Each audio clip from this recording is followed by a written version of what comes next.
A PMMA. Note, sir. Midshipman First Class Lola, ready permission to be. What does it take to become one?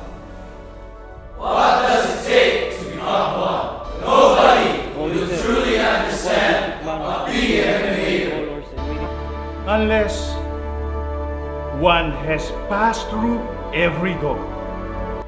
unless he has passed through every door of this institution, Walk the walk.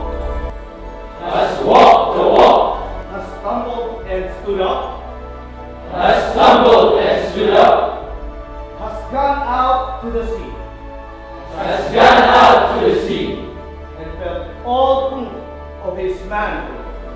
and felt all proof of his manhood Shoot up to his throat. shoot up to his throat.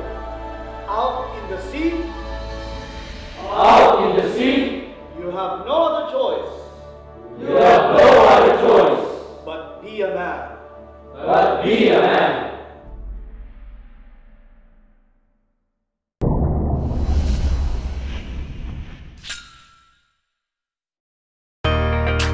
Kita-kita tayo, nagkasama-sama sa mahal nating academy. At dito natin binuo ang ating mga pangarap, dasal at panalangin na malampasan ang hirap at ginhawa sa buhay.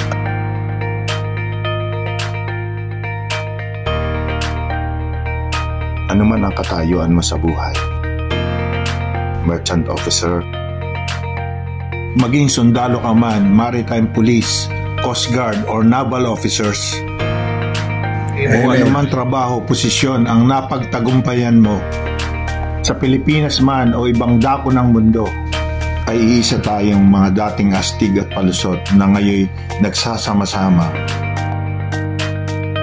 Sa dami ng problema ng bayan, bakit ang pagpapalit ng pangalan ng mahal naming academy ang isinusulong ng ilang mambabatas? Ito ba'y para sa sariling kapakanan lang niya? Tama ba ito sa institusyon na tinatagpa noong 1820? Nabanggit ko nga sa kanya nung magkausap kami, napayag ba siyang palitan ang pangalan niya? Pwede naman magsulong ng batas para sa ikabubuti ng mahal naming academy at para sa industriya, pero ang palitan ng pangalan nito ay hindi nararapat.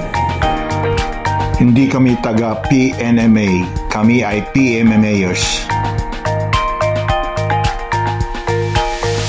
Na may lahing General Miguel Malvar at dugong Batanggenyo.